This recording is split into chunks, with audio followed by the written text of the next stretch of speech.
Hello students, in the last video we had discussed regarding the column chromatography. Okay, column chromatography. Okay, the introductory part of the column chromatography and the analytical elution type. Okay, so different elution type of column chromatography. So frontal analysis we have seen. Okay, so like this elution analysis we have seen, which was better than the frontal analysis. Okay, and even substitution analysis. So like this. Uh, Now today we'll go for the types. Okay, how many types of column chromatography can be found? So the first one is gravity. Okay, so gravity chromatography comes here, which is a simple hollow tube of glass. Okay, simple tube, and it is used for the separation of mixture of compounds. Used for the separation of mixture of compounds. Okay, and the suppression usually takes place, the name itself says, because of the gravitational force here, as the solvent is been run from the top of the column like this. So because of gravitational force, you can see the suppression takes place. This is the principle of this gravity chromatography. Okay, and next is the flash chromatography. So okay, this is a very modified form of the column chromatography, that is flash column chromatography. So this is the advanced form of the chromatography, where the air or nitrogen is under pressure is used. Okay, for the mobile phase to run. Okay, run, and usually so pressure will be more, and that's why to resist the pressure of this one, it is been made up of plastics. Okay, so this flash chromatography, usually the apparatus is made up of the plastics. Okay, which to restrict the pressure, and most of the industries and all, you can see such type of flash chromatography, because of the fast suppression method in this. Okay, so this is what about the flash chromatography. Then there is one more chromatography technique, that is low and medium pressure. Low or medium pressure. Okay, low or medium pressure chromatography, the name itself says here. So here pumps are used. Okay, so pumps, it is been used to accelerate the movement of the mobile phase, and the suppression takes place on depending on the affinity. Okay, suppression also is very fast because of the pressure, so suppression also is very fast here. Okay, so this is also one type of chromatography here. So low or medium pressure chromatography, this is what. But there is no as such gravity here, as we have seen here. So gravity is absent here, so it is because of the movement of the pressure here. So okay, which makes the mobile phase to run. So next we can see that vacuum column chromatography. Vacuum column chromatography, VLC, it is called as VLC. Okay, so where same thing it is, but here vacuum is applied here, and mobile phase is made to run portion by portion. Okay, so not this immediately. So where the column is by portion, the mobile phase is being allowed, and the bottom of this some vacuum system is been applied here. So because of the vacuum, the suppression takes place. That's why it is called as vacuum liquid chromatography. So this is what you have to keep in the mind. So this is one. So one more is that high pressure liquid chromatography, that is HPLC. High pressure liquid chromatography. So this is one time where it's one type of very advanced type of chromatography, where the name itself says that the high pressure is been applied here. Okay, mobile phase, and very fine particles of silica gel is applied here. Very fine particles of this known as a stationary phase, and it's tightly packed.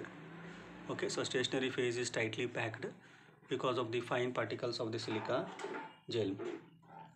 And you can see the mobile phase is not run. Again here the gravity is not used for the mobile phase to run, but high pressure is pump is used for the fast suppression. And usually to resist the pressure of this fast pressure of this pump, the column is made up of stainless steel.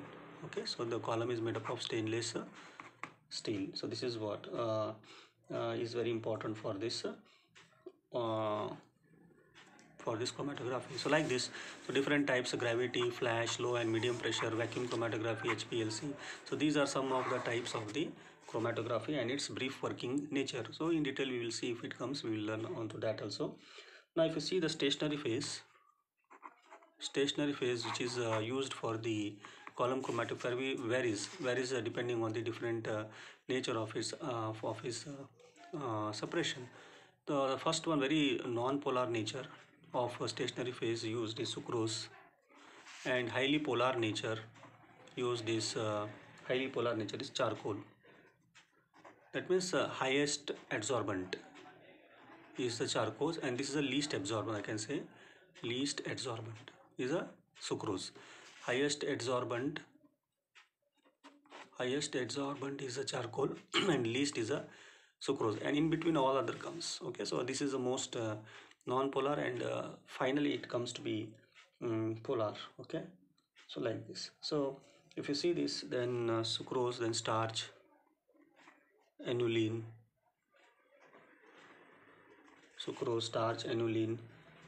silica gel, alumina. So these are some of the stationary phase used for column chromatography. Then talc powder, calcium carbonate, calcium phosphate, okay, like this. Magnesium silicate, MgSiO3, magnesium silicate. So like this, the different stationary phase can be used. So right from, you can see here, right from the non-polar to the polar. Okay, that is charcoal. That is least adsorbent to highest adsorbent. That is charcoal.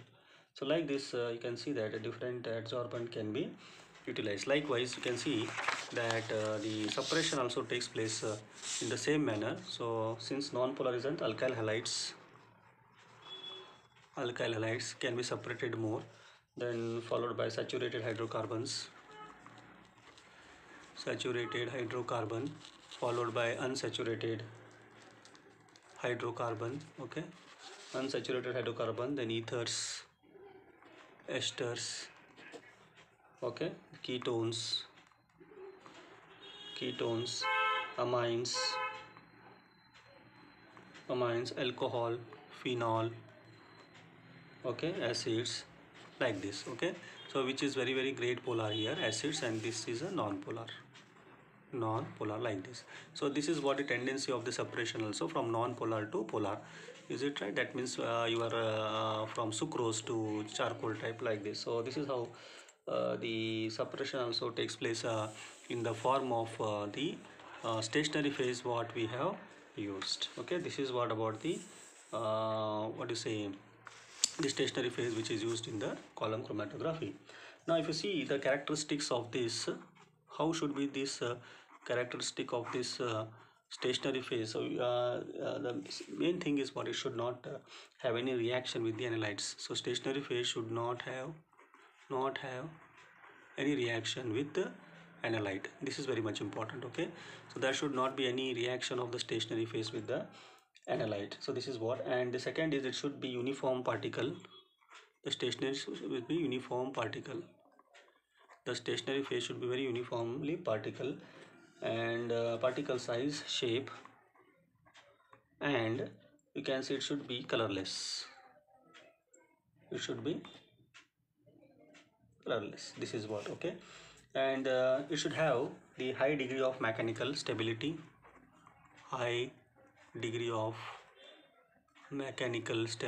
So stationary phase should have high degree of mechanical stability, and it should be low cost. It should not be highly cost. It should be reasonable cost, so that everybody can afford for this stationary phase. Okay, this is what. And if you see the silica gel, okay, so the silica gel has the size of 120 to 250 micron. The size of column chromatography where the silica gel is used is of 120 to 250 micron, and it should be acidic nature, and it is usually acidic nature for column chromatography, acidic nature. And this is one. Okay, and the ratio of the adsorbent, if you increase, that will give a better separation. So more the adsorbent and more will be the better suppression. And now if you see the column packing here, okay, so column packing in this chromatography, two types, that is wet and dry. Okay, wet itself says the slurry, so column is there, okay, and here the stationary phase is filled first slowly, and from above the slurry is been put down here, and when the slurry is going to be attached in this interact with the stationary phase, the stationary phase gets down, and you can see here it will fall in like this. So again the slurry is put, again some stationary phase is well. So like this it has been plated. So such type of this we call it as a wet suppression, okay, wet packing of the chromatography. And dry means it is a very rare, that's why it is not used more, because it will not help for the good suppression here. So directly in the dry, adsorbent is directly taken into the column, so no wetting like this. So we are not keeping time with the adsorbent here, so directly stationary phase is taken here. So this is what about the dry chromatography. And if you see the mobile phase, if you see the mobile phase as we all learnt in the TLC, okay, so whatever the combination different ratio we use for the TLC of the mobile phase, the same combination and ratio can be used for the column chromatography. Okay, so this is what about in today's video. So we learned regarding this all characteristic of the stationary phase, suppression techniques, how the suppression takes place, and how the packing is done, dry and wet packing, followed by the different types of chromatography. Okay, 4 to 5 chromatographies we have learned, and in the stationary phase. Okay, in the next video we will see the another concept of the chromatography. Thank you.